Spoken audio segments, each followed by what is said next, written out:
Assalamualaikum warahmatullahi wabarakatuh. Saya Syifa Waliatus Sofiah, mahasiswi Pendidikan Matematika kelas 3C UIN Sunan Gunung Jati Bandung.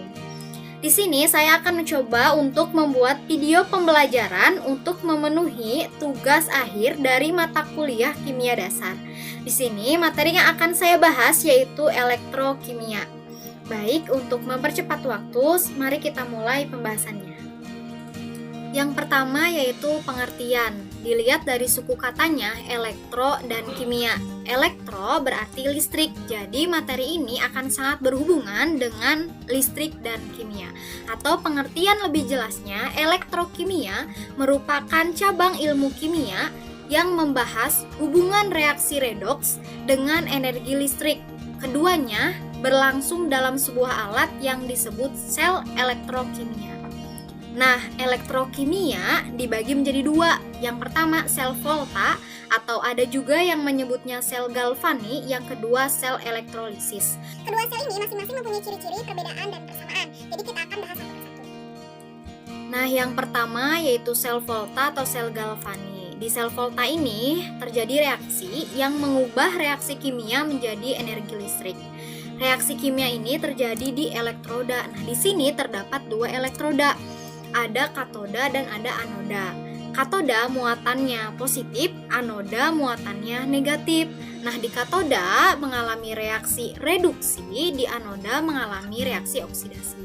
Untuk memudahkan menghafal, kita bisa menyingkatnya jadi kapan, kanoda positif, anoda negatif. Nah, selanjutnya reaksi di sel volta berlangsung spontan atau bereaksi sendiri tanpa membutuhkan energi apapun.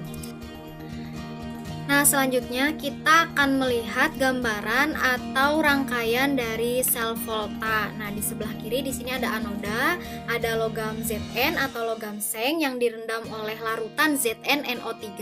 Di sebelah kanan ada katoda, ada logamnya logam Cu yang direndam oleh larutan CuNO3. Nah, di sini juga ada penghubung yang menghubungkan menuju voltmeter yang gunanya untuk mengukur tegangan yang dihasilkan.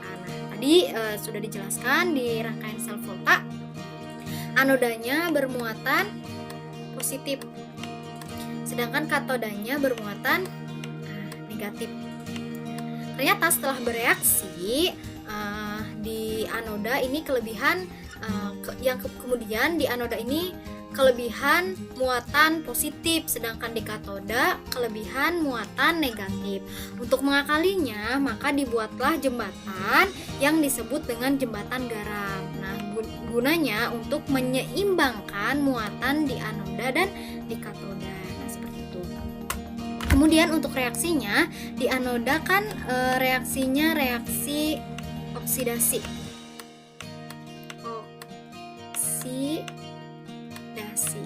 Atau melepaskan elektron. Jadi reaksinya bisa ditulis Zn jadi Zn2+ ditambah 2 elektronnya.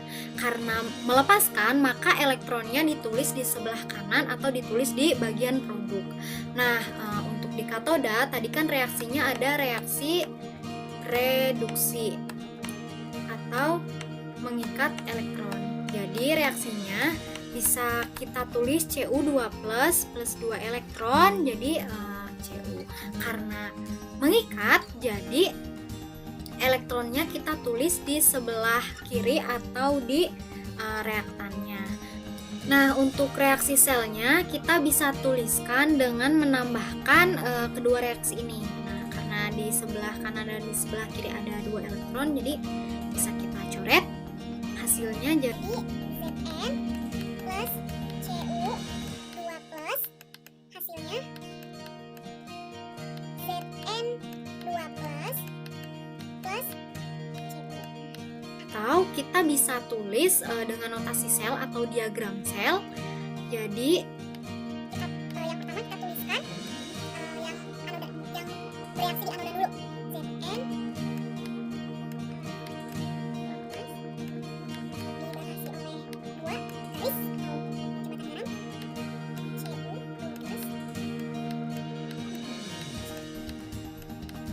jadi Jadi untuk di atas ini reaksi selnya, yang di bawah ini notasi selnya atau diagram selnya. Pembahasan selanjutnya yang tidak kalah penting di materi ini yaitu potensial sel, karena kan kita berbicara tentang reaksi kimia yang jadi energi listrik, maka hasilnya yaitu adalah hasil dari reaksi ini yaitu potensial sel. Untuk mencari potensial selnya insya Allah mudah, karena kita cukup menghitung potensial reduksi dikurangi potensial standar oksidasi. Nah, seperti itu. Kemudian lanjut yang kedua, sel elektrolisis. Nah, sel elektrolisis ini jika tadi energi reaksi kimia menjadi energi listrik, nah sel elektrolisis kebalikannya, mengubah energi listrik menjadi reaksi kimianya. Sama di sini juga ada dua elektroda, ada katoda dan ada anoda. Perbedaannya di muatannya. Di sel elektrolisis, katoda muatannya negatif, anoda muatannya positif. Nah, untuk reaksinya sama, di katoda mengalami reduksi, di anoda mengalami oksidasi. Nah, selanjutnya jelas di sel elektrolisis reaksinya berlangsung tidak spontan karena memerlukan energi listrik seperti itu. Apa sih contoh di keseharian yang bisa kita temukan contoh dari sel volta dan sel elektrolisis? Untuk sel volta ada lampu senter, ada kalkulator. Jelas ya, lampu senter dari baterai reaksi kimia bisa diubah menjadi energi listrik berupa cahaya lampu. Di sel elektrolisis ada penyembuhan emas, ada pemurnian logam. Jika kita berangkat ke toko emas, kita akan menemukan penyembuhan emas, di mana emas yang sudah terdapat bercak hitam bisa kembali menjadi warna emas aslinya seperti itu. Selanjutnya kita akan mencoba untuk mengerjakan soal. Di soalnya diketahui potensial elektroda perak dan tembaga sebagai berikut. Di sini ada reaksi selnya dan energi potensialnya. Soal yang pertama yang A, tuliskan diagram sel volta yang dapat disusun dari kedua elektroda tersebut.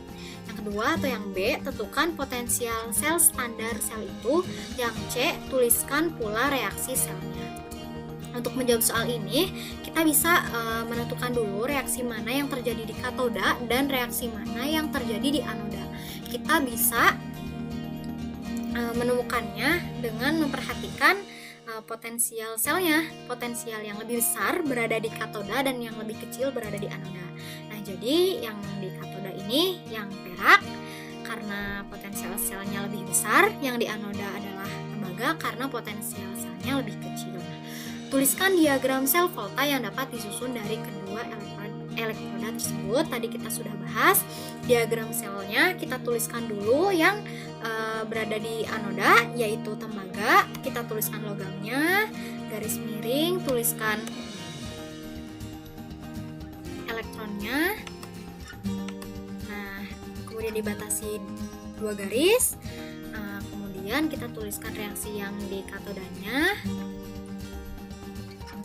elektron dari perak dibatasi logam dari perak. Nah, kedua, tentukan potensial sel standar sel itu. Nah, untuk menentukan potensial sel tadi sel reduksi dikurangi sel oksidasi. Jadi energi potensial sel yang berada di katoda dikurangi potensial sel yang berada di anoda atau yang lebih besar dikurangi yang lebih kecil, hasilnya 0,46 volt. Nah, yang soal terakhir, tuliskan pula reaksi selnya. Nah, untuk reaksi sel kita cukup menjumlahkan reaksi perak dan reaksi tembaga, tapi karena di sini elektronnya 2, maka peraknya juga harus disamakan dengan sama-sama dikali 2 semua agar elektronnya bisa kita coret dan kita bisa menemukan reaksi selnya. Untuk menuliskan kembali Cu 2Ag+, jadi Cu2+ plus 2Ag. Nah, potensial selnya tadi kita sudah menemukan bersama-sama 0,46 volt. Nah, jadi seperti itu teman-teman. Mungkin mungkin pembahasan saya cukup dulu sampai di sini. Semoga bermanfaat. Saya mohon maaf bila terdapat banyak sekali kekurangan. Semoga semuanya berkenan. Wallahul muwaffiq ila aqwamit thoriq. Wassalamualaikum warahmatullahi wabarakatuh.